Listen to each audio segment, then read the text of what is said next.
Welcome to College Football Roundtable, your source for college football coverage, including major storylines, playoffs, can't miss game previews, and picks each week. Join your hosts, Dan, Rob, and Jordan at the roundtable for a show unlike anything else. As for Football presents the College Football Roundtable.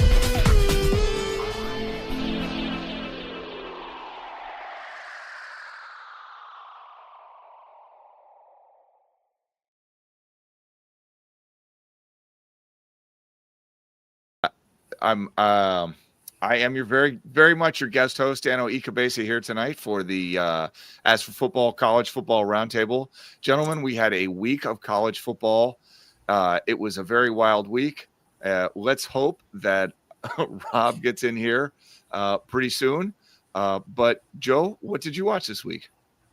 Yeah, I mean, well, we kind of covered before the show the Army game, and I know you were present for it, so I'm not going to steal that from you because you probably have a more in-depth breakdown. But it was I was happy to see on Thursday night Ohio made me look smart when they covered that 15 points against Rutgers, and they're going to be a real problem in the MAC. So yeah, they lost by 3, but they were getting 15 points. And then Saturday was beautiful to see Florida State is back to being a quality team at least this year. And like I said in the text thread last year, it was like watching a blue blood just kind of go away. Like, no, we're not playing football anymore. So it's good to see them start off with beating Alabama. That really didn't bother me. And then the Buckeyes quieted the Arch Manning hype, and that was great to see for the Big Ten. Then watching Bryce Underwood was like a kid at Christmas, given the fact that Michigan started a walk-on all last season and did what they could. This kid came in turning 18 like 2 weeks before the game and just looked like a field general. And he looks like he's got it between the ears and graded himself out at a C+ after throwing for 251, a touchdown, and no turnovers. Very impressive. He went 21 for 31 through the air, so he had a really good game and said, I grade myself as a C+. And the coach goes, I knew he was going to say that. And he must be a perfectionist, but he said, I got a lot of things to work on. So that was good to hear coming into Oklahoma. That is good. Yeah. Omar? Let's see. I guess taking it from the top on Thursday, I watched a little bit of Delaware State, the Route 1 rivalry. I think that game's been played 11 times. Thursday's game was the first time that Delaware ever held a lead in that game. And they hung around for a little bit. I almost said Deshaun Watson. Sorry. Deshaun Jackson's Delaware State Hornets should be a problem in the MEAC this year, so look out for them in the Celebration Bowl. Look like a much improved team because Delaware owned that rivalry. Let's see, Friday. Not gonna lie, that hurt. I thought to myself, I watched, as a kid, I watched plenty of games like that. Watched Army lose to Fordham in the same circumstances, but it still kind of hurt actually. Like my eyes kind of welled up with tears, and then I just had to play off cool the rest of the night. What can you do? And then Saturday, watched VMI Navy. I got to watch, the good old senior military college versus it's a time-tested series, Dan. We shake your head. They played in the Oyster Bowl. No, I don't have an issue with them doing it. It's just after the first quarter, what are you watching? Like, Navy's got an experienced team. Like, we know what that looks like. I'm a ball knower. I just love the wing tee. Okay. I just love the X's and O's of the scheme. All right. It's just that I just like option football. Then my wife and I actually left for Tulsa for our anniversary. So put the football watching on hold. But I'm a big Big Ten Saturday night supporter. I like when they start up the drums. I didn't know they did that. Like at the desk, they're like it's kind of corny. NBC is behind in the ratings. That is all very true. But they bring in, I guess, whoever to start up the snare drums for their little Big Ten Saturday night jingle. And as a New Mexico native, Joe, I am not gonna lie, wanting New Mexico to keep it competitive, if not win. But they showed some fight, honestly. Like New Mexico should X getting the community involved. And that's what they need with New Mexico. So it was good to see that. I will say, man, Bryce Underwood was good, but he's no Davis Warren. He's not Davis Warren. But and then Sunday didn't watch football because it was my anniversary. Nice. He hasn't beat Ohio State yet, so like Davis.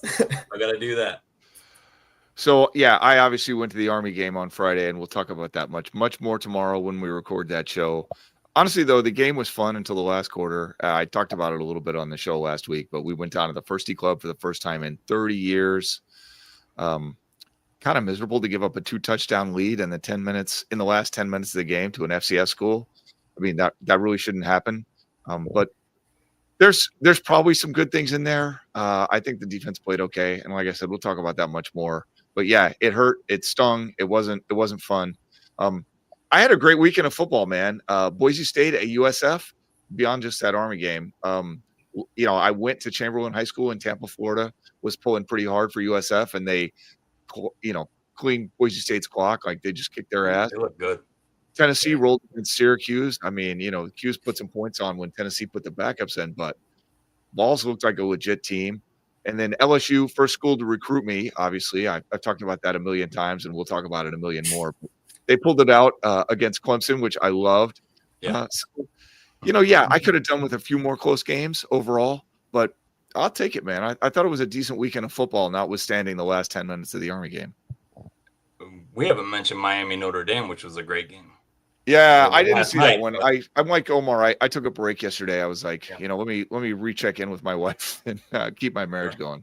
Tell us about it, Joe. It was just a back and forth. It was a defensive battle for the beginning part of the game, and Miami shut down Jeremiah Love. He had nothing. I think he finished with 40 yards, which I wasn't expecting that. And then Carson Beck looked great. He looked better than I ever seen him look at Georgia. And he did have C.J. Daniels make one of the most incredible touchdown catches to go up and win the game. I think it was 27-24 was the final. But, fully extended, off his feet, had a safety in the background thinking the ball was going to hit him in the gut for a pick. And this kid just says, hold my beer, watch this, as we like to say. It was a pretty good game. And anytime when Notre Dame's overhyped and they get brought back down to earth, this Michigan fan is smiling on the inside. So I didn't mind watching. Miami had a good team last year. I wouldn't be surprised if they had a decent team this year. I think Miami heard everybody talking about who are you guys going to be without Cam, and they wanted to prove something. And Xavier Restrepo. I think they wanted to prove they're still Miami. Well, so far so good. And the ACC minus Syracuse looked okay in general. So there's something for the ACC ball knowers there, Omar. Rob, man, how you doing? You on yet? I'm going to. If I unmute everything, I should be. I'm here. What's up, guys? Sorry about my tardiness. I'm doing some gymnastics. We have to have an offline conversation, and you may need to help me hide a body, but we'll talk about that later. So what's up? Yeah, what's going on, guys? So I hear you guys talk about the ACC. That's what I'm hoping for too, man. Like, to be honest, I want to see the ACC make a run at the championship. I was looking at the championship history today. And when you look at the championship history, like, it's been dominated by the Big Ten and the SEC with a few occasional visits from Clemson. Unfortunately, Clemson already Clemsoned this season, so I don't foresee them in the college football championship hunt this season. It's going to be weird, man. Like, it's going to be a wild season. All right, thanks. Hey, thanks, Dano. Thanks for covering down for me, guys. I apologize for my tardiness again. Hey, so let's talk about the service academies real quick. We're not going to belabor this point. Army lost a heartbreaker in overtime to Tarleton State. We will certainly break that down in much greater detail and then turn the page very, very quickly, moving on to the next week. Navy is 1-0 after destroying the Keydets of VMI 52-7. The mids looked outstanding as Bobby Boucher came in off the bench and scored 2 touchdowns in the fourth quarter. And then Air Force jumped out early and didn't look back against the Patriot League basketball rival, Bucknell. And so, hey, it is what it is, man. Like, the other 2 service academies got off to a good start. Yeah, we'll see. For the other guys around, so VMI lost to 52-7 to Navy, and then the Citadel looked tough to North Dakota State, and then of course North Dakota State decided that they remembered who they were and took out the Citadel 38-0. And again, those are interesting because those are like the other Corps of Cadets. So we could also build that one into the outline if we wanted to, like Texas A&M, VMI, and believe me, we saw the Tarleton State Corps of Cadets in their freaking glory. God, yeah. I mean, there must have been 100 kids out there that had like a company. What Yeah, a bunch it's of, not. no offense to anyone. What a bunch of nerds, honestly. Like, I'm sorry. I don't know. Like, I'm not very. I don't mean to be crass, but I kept seeing them with little cowboy hats, and I'm just like, I'm usually a calm guy, but I'm like, man, like really, like they're in the Texas A&M system, but you're not Texas.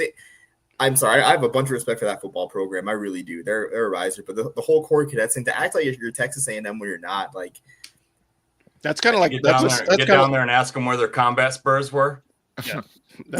Listen, every mess hall needs a mess hall officer, and I'll just leave it at that. I mean, you know, so somebody's got to do the shit jobs. Bottom line. Yeah, that's fair, and it's funny, and we can go on a much longer diatribe about this, but there's some of the best and worst officers I served with were from Texas A&M, and. Oh, I wasn't talking about Texas A&M. I was being a little bit more specific about our previous opponent, but all right. Oh yeah, but hey, even still, like it's all the same. Yeah, like you think you're cool, but you're not. Moving on. Speaking of somebody that thinks they're cool, but they're not. Let's pass it over to Joe for the Blue Falcon of the week. It's kind of personal. Makes me a little salty when I think about this guy. But how about Paul Feinbaum finally gets introduced into the sacred halls of the Blue Falcon? What about that? I think he's overdue.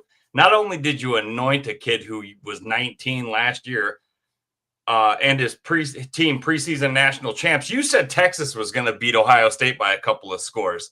We all know how much you can't stand Jim Harbaugh in the Big Ten and how great Alabama is. But how'd you pick that game on Saturday, Paul? Paul? Crickets? Nothing?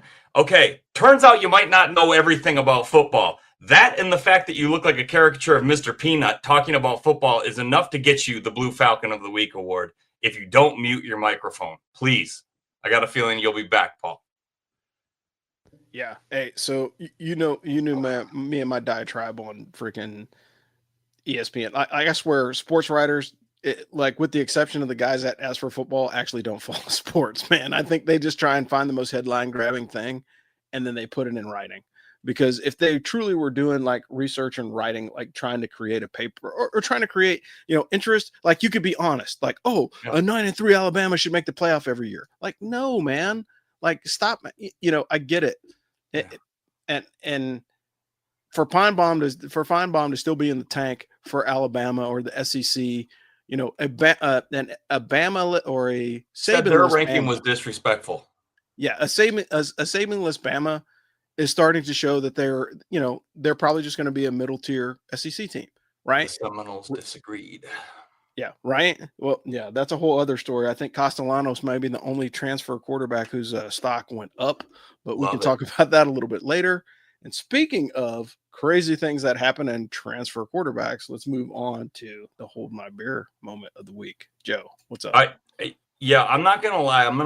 I flip-flopped on this award. The hold my beer moment was going to go to CJ Daniels of Miami for making one of the most acrobatic one-handed catches to win the game against Notre Dame last night. Then I read about Larry Pickett Jr. on ESPN. And I'm not sure what his affiliation with the Army team is. As far as they said he was on the team. I got that much. He's a player. He's a yearling. Okay. I do not remember what he plays, but I want to say he's a defensive back. Okay. Secondary cornerback, but I'm not sure which.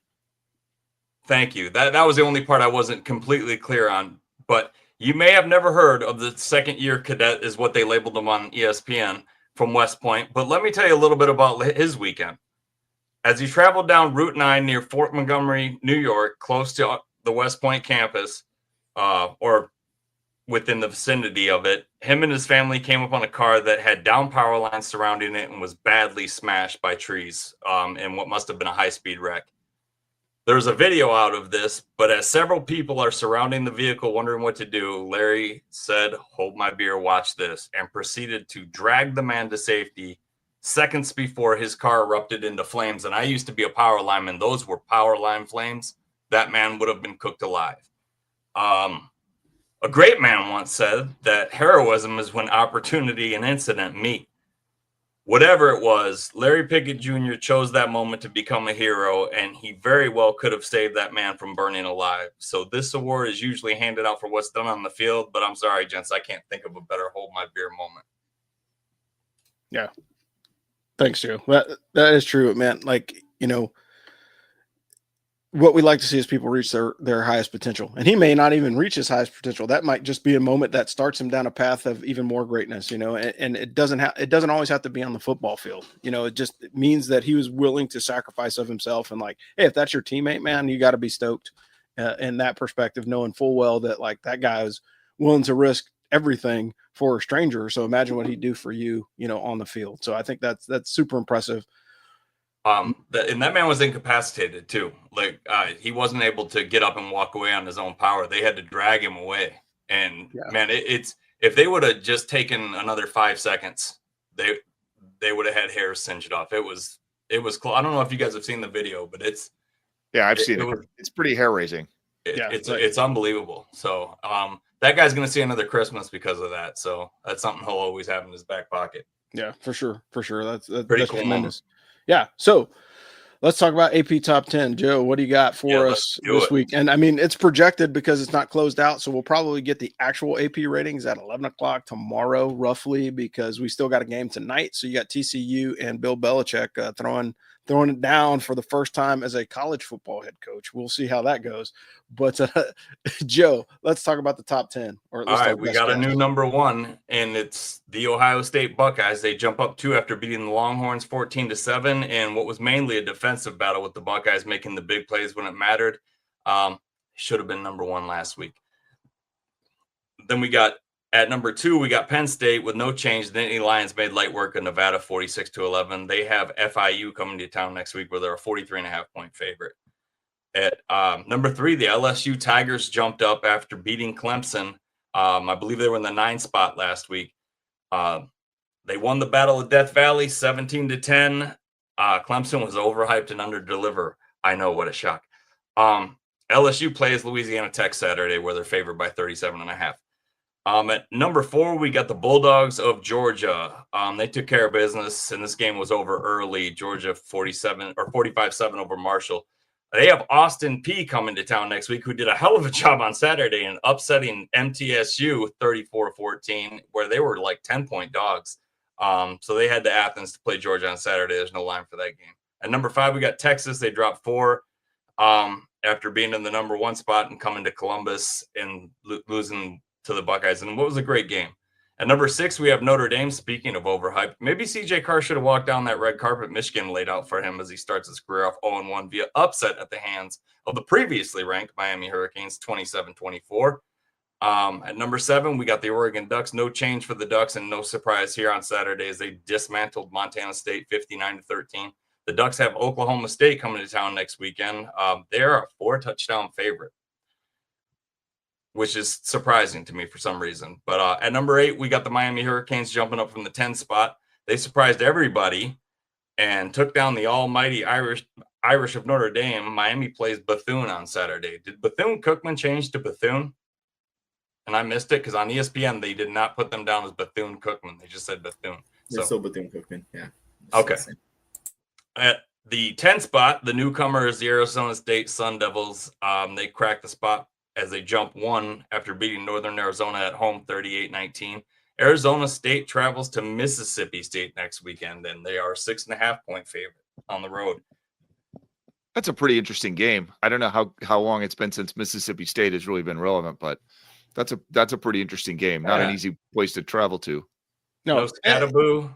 No, what I can't remember their quarterback's name. So no Levitt, no Scattaboo. Yeah, Sam Levitt, I think it is. Yeah. And I will tell you, like I don't think Arizona State's going to be the team in the Big 12 to make a run. Yeah, like I just don't see it. I mean, we'll see. I think it's early. And speaking of things early, like topic is the SEC dead, and I put that out there because it's like, I know it's early in the season, but do we think the SEC is in trouble with Bama and Texas losing? And I say that because those are usually, Texas is the powerhouse, quote unquote, powerhouse team now. They've only been in the SEC a year. I understand that, but we all know that they play no defense in the Big 12. So surprisingly, to keep the Bucks at 14 points, that shows significant improvement from Sark. Particularly as a former Big 12 team, to see them play actual defense, right? Because Big 12 is like wide open and shoot out every weekend. But we'll start with Joe, Omar, then we'll go to Dan, and then I'll close this out. But honestly, I think it's way too early in the season, but we'll see. No, Joe, I what mean, are no your thoughts? surprise here coming from me. I don't think that they're in trouble as long as they're comfortable in the number 2 spot. They weren't as strong as the Big Ten last year, and they're not as strong as the Big Ten this year, in my opinion. So they're not in trouble. I think they were in trouble 2 years ago when that graduating class was getting ready to go, and they didn't reload the same way the SEC does. They just didn't.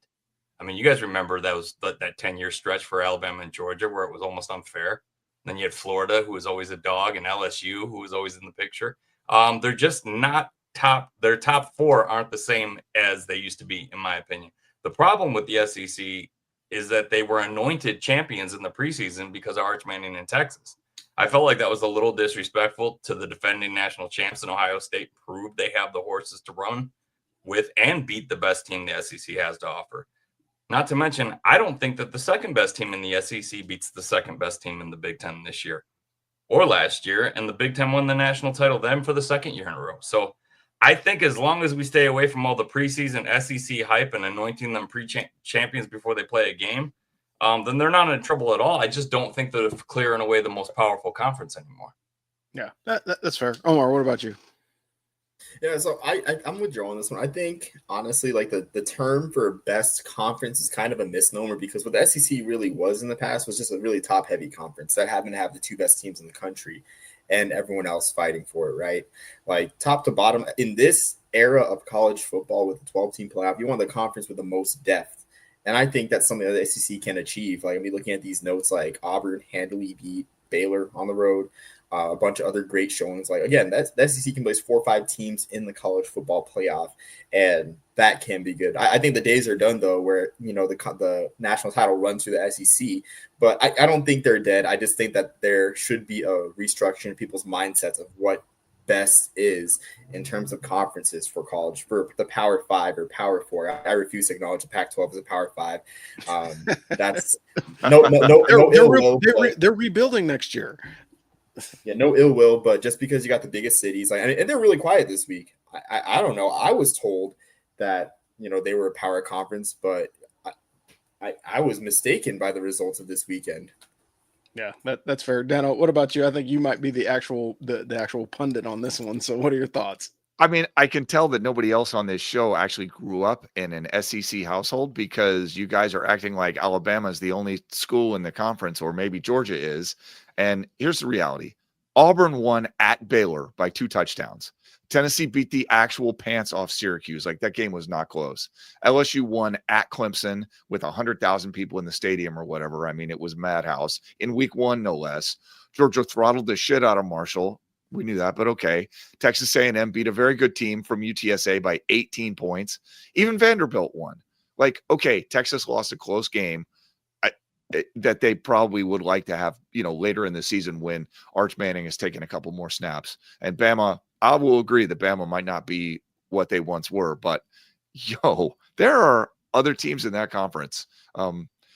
Let's give the Tigers of LSU a chance. Let's give Texas A&M a chance. I mean, Georgia might still be Georgia. I don't know. Listen, is it probably going to wind up being an SEC team versus a Big Ten team at the end of the year for the national championship? Yeah, probably. And that's okay. And I don't know which of those conferences is going to reign supreme. And I don't have to know, but just to say the SEC is dead, like, dude, a couple of teams had bad games and one of them was in a really bad spot. So, you know, okay. Yeah, for sure. And like, for my thoughts on this whole thing, to be completely honest, is it's like, I just want, like, not to stir controversy, but I think it was a little bit of lick on, you know, I wrote the outline before Joe picked his Blue Falcon of the week. So that was completely not planned, but I want to look at that just introspectively, because when you look at the history, like between the one thing that the BCS did give us was a diversity of champions across different conferences, right? As much as we complained about it, like, you had just as much chance of winning it in the Big Ten as you did in the Big East, you know, just based off of records and how the computer worked out. And now that we have the 4-team and then the 12-team playoff, the difficulty that we're having is that, the sports writers are still treating it like it's the BCS, right? Like, nobody's looking at like definitive, like, look, Alabama should not have been in the conversation at all last year, right? At all. Like the only people that legitimately had a gripe was Florida State 2 years ago when they ran the table in the ACC and then they didn't get picked. And then the next year they proved why they shouldn't have been in that bowl game because they completely fell apart as a team. And so, those are like a complete drop off like that from going 13-0 to like, 2-11 is a pretty significant drop off for any team. And so like, that's more than just a rebuilding year. That's a reloading year. And I think, as a college football community, I think we'd like to see more parity, and we're starting to see that because for years what was happening with the SEC is they take each other out, right? So you'd have, Alabama or Georgia that would be undefeated, and then whoever lost in that matchup would play again in the freaking conference championship, and then you have, a 12-1 Georgia that beat Bama after Bama beat them, in the season. And so those games are kind of the way that it is, but the other conferences, I guess they just don't have the same kind of gravitas as the other conferences. So like if it was, Colorado, the Big Ten still has Michigan and Ohio State and Penn State, but outside that top realm. Yeah. But that's what I'm saying. I think outside of like those key marquee matchups of like the good power teams in the respective conferences, you don't have anything that like kind of grabs your attention. Whereas the SEC was doing it week in and week out for a very, very long time. And now it's not like that. But I also say, is it name, image, and likeness that's creating this parity? Or is it the fact that, hey, doggone it, coaches are good. Like who thought Tom Castellanos would leave freaking Boston College and then put on a clinic at Florida State as a starting quarterback? Like that's one of those things that you didn't see. You couldn't predict that. That dude played himself into the NFL draft potentially. Yeah, 100%. His height might hurt him a little bit, but I agree 100%. I mean, we saw him at Mikey Stadium a couple of years ago, and I would have said he had a better chance of getting struck by lightning than going to the NFL draft. And that is not how I felt after watching him play this weekend. Yeah, like he balled out. Donovan McNabb didn't look real tall, and what I saw him do to Michigan gave me nightmares as a child. I've never seen Michigan get beat like what he did to them. I knew who he was from that day going forward. I was like, that guy's gonna be a star. Yeah, well, and I think that's really what we're trying to say here. It's not like I'm not saying the SEC is dead, but I think like there's potential for other people to rise up. Like in the Power Four, I don't think the honestly, in my opinion, I don't think the Big 12 is ever going to be taken seriously because they play no defense. As a guy that likes defense, they don't play defense. Like that's just straight up how it is.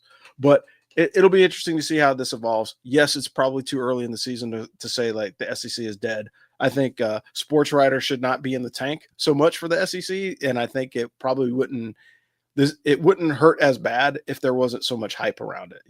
One of the memes I saw this weekend was Eli and freaking Peyton Manning standing next to each other like, hey, he's adopted, so they were making fun of Arch because like, oh, he can't be part of our family because like he stunk it up as quarterback, which is funny. Let the guy play more than one game as a starter. I actually saw Peyton Manning's career at Tennessee, and let me tell you, he wasn't brilliant every goddamn game. He broke the record for interceptions by a rookie. It still stands. Yeah, in the NFL. Well, and everybody has stinkers. Yeah, well, and Arch didn't play that bad. Yeah, He didn't play bad, but the other piece of it is like you have to look at it, and this is one of the age-old things. Like, as a coach, how much pressure am I willing to put on my new quarterback? And like that was a huge game. Like, there's no doubt in anybody's mind. Like, as a head coach or as a quarterback coach, how do you prep that guy to like, hey man, you're going against a team that typically has 2 to 3 dudes go in the first round on the defensive line. Like, you're gonna get hit. Like, how do you prep him for that? And that's the part, and that's the piece that we can't, that's the part that we don't see as fans. Like, we see like the conversation on the sidelines, but what was the game plan, to keep the pressure off of, because they couldn't run the ball. They kind of got the ball moving through the air towards the second half. But like, if you can't run the ball successfully, like that's one of the ways to keep the pressure off of a young quarterback, and give him better opportunities. And they couldn't do that. So I'm sure they had to make some changes to the game plan. Joe, you had a thought? Yeah, I mean, just the fact that he's probably got at least 6 guys staring at him wearing scarlet and gray that'll play on Sundays didn't help either. Ohio State's really, really good. And I guarantee you one thing, that'll be the lowest point total for each team all season. Yeah, I would agree with him. And it was two really good defenses and two offenses trying to find their way. They had lost a lot. And yeah, for sure. Yeah, so we're going to move on to the games of the week. We're going to try and get you guys out of here before kickoff. I think it starts at like 8:11, so we got about 20 minutes. I don't think we're going to take that long. But starting Friday, September the 5th, like we're starting to get back into the normal cycle. No action this week, unfortunately, but coming soon. You'll get to see that. I think this one's a compelling matchup for a Friday night. So if you have time to sit back and watch this one, James Madison at Louisville kicks at 7 o'clock on ESPN2. You got Eastern Washington taking on Boise State. Boise State got smacked around. Let's see if they can get some revenge on Eastern Washington because they got beat up by USF bad. And that was surprising. I didn't see that game going the way that it did, but super impressive. Moving on to the early kicks on Saturday, the 5th, you've got Baylor taking on SMU. They're licking their wounds. That one's on the CW. That's a weird channel choice for those of you that are looking at your broadcast schedule. This one's for Dano. UConn at Syracuse. That's going to be on the ACC network. And UConn ESPN. won. Central Connecticut. Yeah. Big win. ESPN Plus on that one. San Jose State versus number 1 Texas. That's going to be at noon on ESPN or ABC. You got Iowa State. Iowa State is like picking off their rivals left and right early in the season. Can they continue that guy looked good, man. I like that dude, man. Yeah, I think he might be very early in the driver's seat for at least number 1 quarterback in college football this year, if not Heisman. Got number 12 Illinois at Duke at noon on ABC or ESPN. That's probably regional sports network. FIU at Penn State. So that we'll see how that one goes. Utah State at Texas A&M on the SEC network. That one kicks at 12:45. UAB at Navy 3:30 on the CBS Sports Network. You got Ole Miss at Kentucky. That's a 3:30 kick on ABC. Oklahoma State at Oregon. Like that's going to be a beatdown, but that will be on CBS and Paramount Plus for those of you that care. And USF at Florida. That's going to be a surprisingly sneaky game to watch just based off of the way that USF played. Their quarterback is good, man. Like that's I like him. Bumped down to 17. Wow. I bet you that was close to 30 preseason. Yeah, I'm sure it was. I almost guarantee you that it was. South Carolina State takes on South Carolina. We'll see if that in-state rivalry actually means anything. You got Army at Kansas State. That's going to be an evening kick. And for programming note, it's going to be on ESPN. So typically Army plays on the CBS Sports Network, but this is it's a weird one because it's a Big 12 game on ESPN. And, so get your set your clocks right and make sure that you're tuning into the right station because if you're on CBS Sports Network, you're probably going to miss it.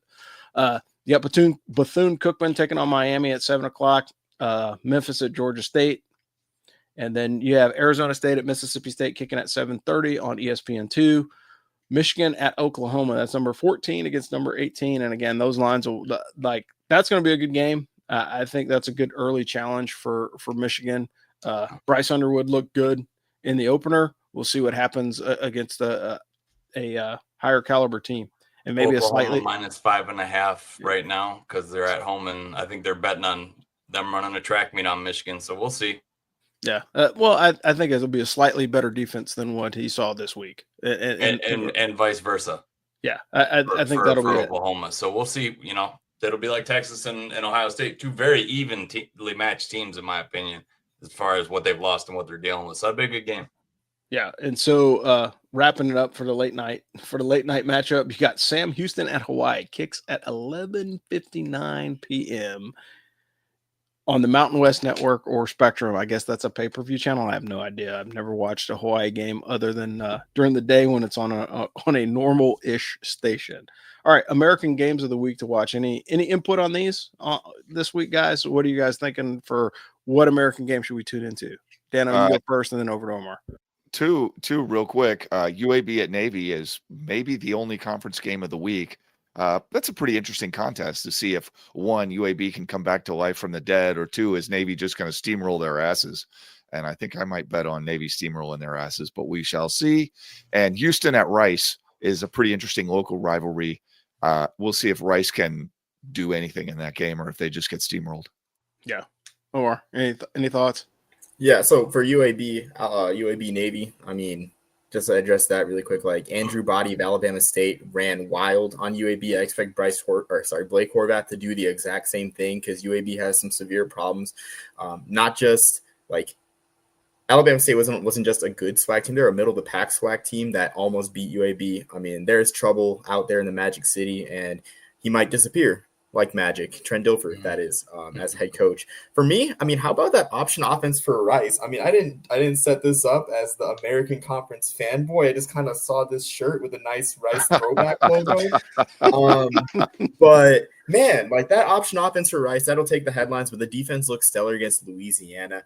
Honestly, Houston did not look great against Stephen F. Austin, 27-0 win over the Lumberjacks. I mean, Houston, UCF, and Cincinnati have all had a rough transition into the Big 12 from the American. That's a topic for another time. But man, Rice has a tough defense. They have a running game that's cunning, a good scheme, like the scheme that Scott Abell runs, that he ran at Davidson.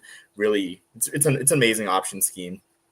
Puts his players in the right place, but I expect a lot more improvement. For instance, like Chase Jenkins had -13 rushing yards at the quarterback position on 12 carries. I expect that number to go up just a second time in the scheme. And Rice beat Houston at home, in 2023. So, I mean, anything can happen in the Bayou Bucket. These teams are more evenly matched than you think. So that also is not one of my weekly locks, but maybe consider that a bonus maybe if you're so willing. Yeah, it sounds good. I'm all for Service Academy taking that scalp of Trent Dilfer just because I'd like to see it. I'd rather see Army do it.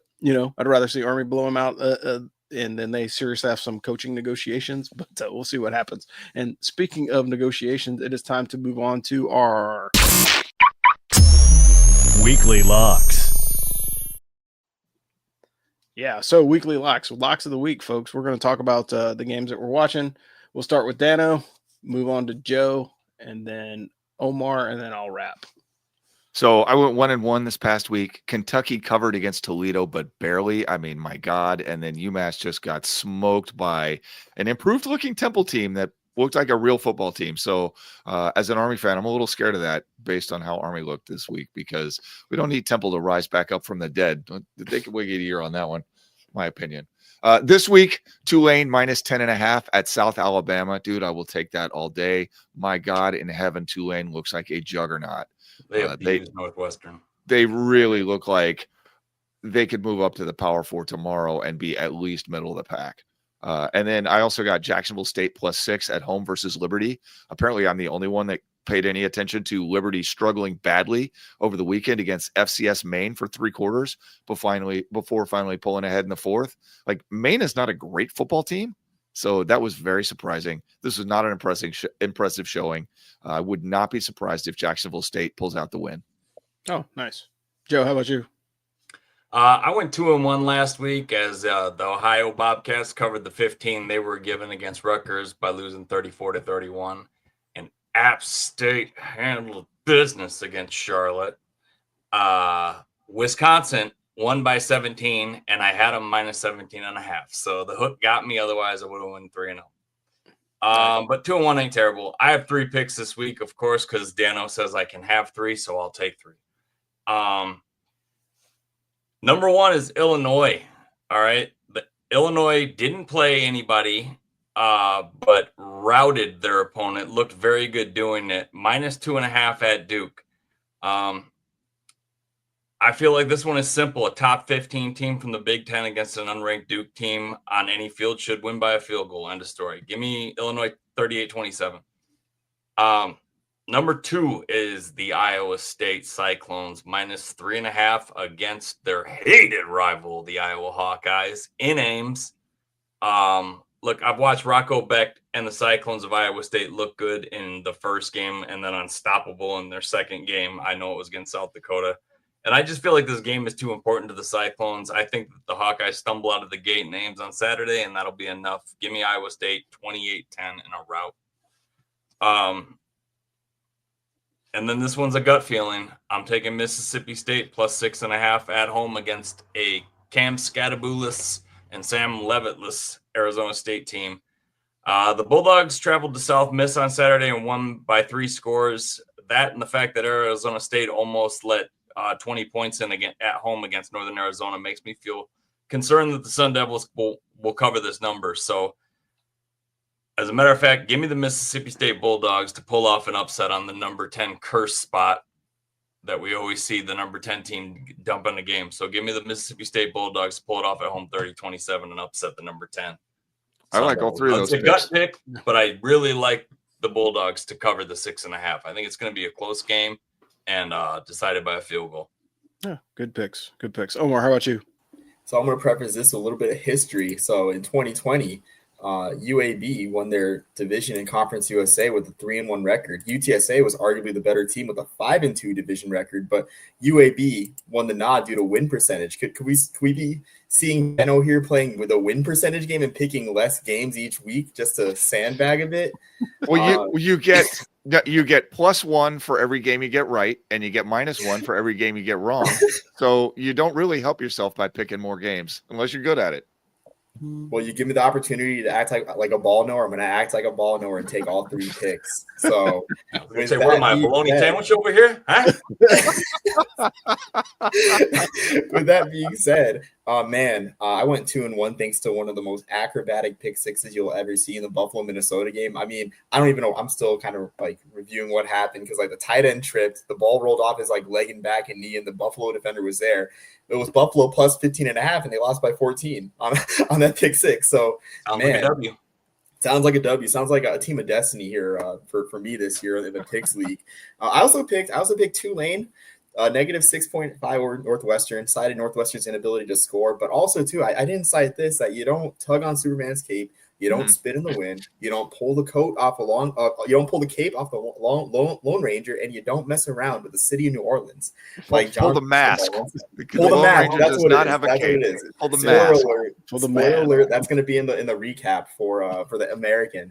But man, like that was Like I'm not even from New Orleans, but man, like John Sumrall made me want to make a nice pot of gumbo and with a nice andouille sausage. And man, Tulane looked great though, like Dano said. And then Utah plus 5.5. Utah State, my former hometown team, let me down a bit. But I mean, can't really blame them. Utah's going to be good this year. I do believe that. I do think they look like a bowl team. They competed well with Utah State. They lost 28-16. For my picks this week, going to my notes. So first off, give me Nebraska -33.5 over Akron. Akron just cannot move the ball at all against Wyoming. If you tell me that Nebraska is going to score 5 touchdowns throughout the course of the game, I'm not saying it's going to be an insane embarrassment, but I mean, if Patrick Mahomes, Dylan Raiola on the Nebraska offense can score 5 touchdown drives, I think this one's pretty safe. Man, what a sad thing for Akron there, because I really believed in Akron because of Joe Moorhead being an offensive guru all the way back to his Fordham days. He used to give Army all types of trouble. For my second pick, I got Central Michigan +21.5 against Pittsburgh. And look at our old friend Matt Drinkle neutralizing San Jose State's run and shoot scheme with a 7-minute time of possession advantage and a 16-14 win. That scheme is fun to watch. It reminds me a bit of Nebraska's early 2000s scheme. There's a little bit of eye formation, a little bit of power eye. There's some shotgun there too. If they can figure out who the quarterback's going to be, they played 3 quarterbacks. I mean, that team's going to be good in the MAC. But I just don't see Pitt. I see that game being shortened. There being less possessions. I just don't see Pitt scoring, more than a 21-point win. I see that game being in the 17 to 21-point margin there. So that's my second pick. And then my third pick, I got Hawaii -7.5 over Sam Houston. Sam Houston looks like they have a world of problems. They got to travel to the island as well. Micah Alihado might be hurt, but maybe he needs the week of rest there, and maybe it's better if he doesn't play, to be honest with you. If he does start, I just think Hawaii is more than a touchdown better than Sam Houston. I mean, Sam Houston they looked mediocre against UNLV. UNLV looked bad, quite frankly, against Idaho State, who is 1-1. They just lost an FCS game, the Idaho State Bengals did, so UNLV does not look like a good team to lose to, especially by 17 if you're Sam Houston. So I got Hawaii -7.5 over Sam Houston. Nice.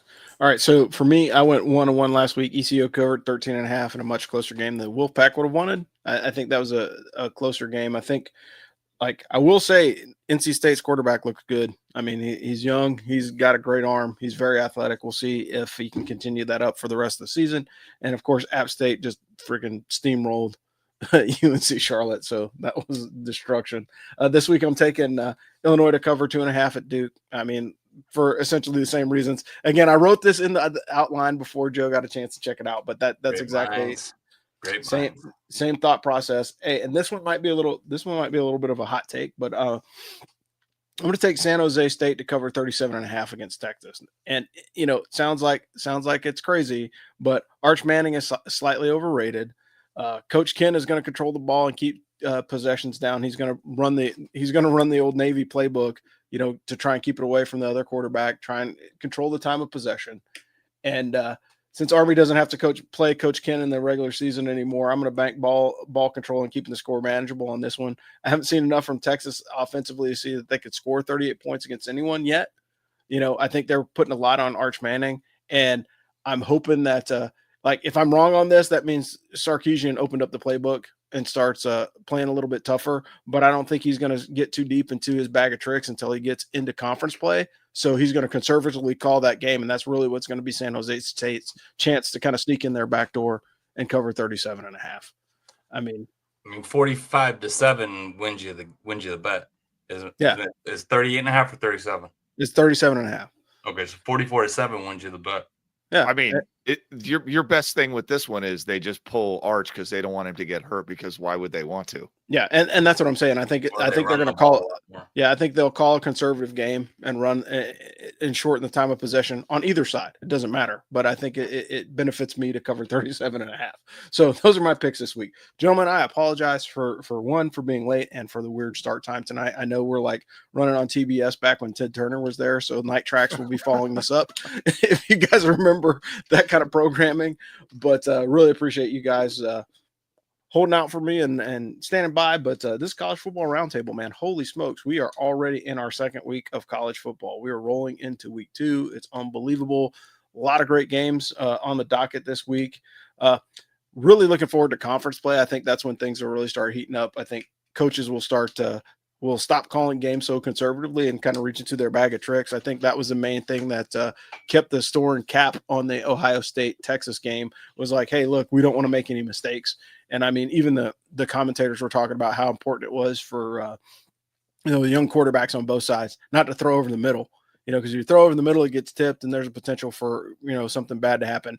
However, if you watch the Miami Notre Dame game, hey, you just got to be in the right place and knock the ball around enough, and somebody's going to pick it off. And it's probably going to be a defensive tackle, and you get to see the big guy run. Then hopefully you get to see the big guy score, and then you get to see the big guy dance.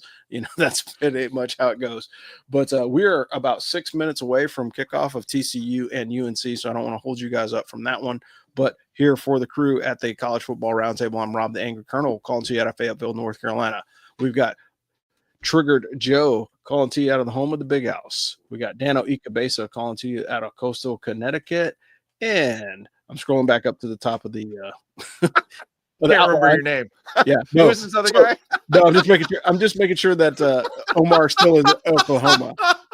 Hey, it's that kind of night, guys. So cut me some slack. Either way, hey, we thank you guys for checking us out. Hey, Firsties and the Patreon, we appreciate you guys. Check out Jocelyn, check out freaking Craig, and if there's anything else, go to the merch store. Other than that, have a great week and beat Kansas State. Beat them. Thanks for listening to the Ask for Football College Football Roundtable. Join the AFF team next week for more hot takes and college football analysis. If you like the show and you want to support us, consider signing up for our Patreon at Ask for Football, or opting into our mailing list at askforfootball.com/subscribe. We'll catch you guys next week, and as always, beat Navy.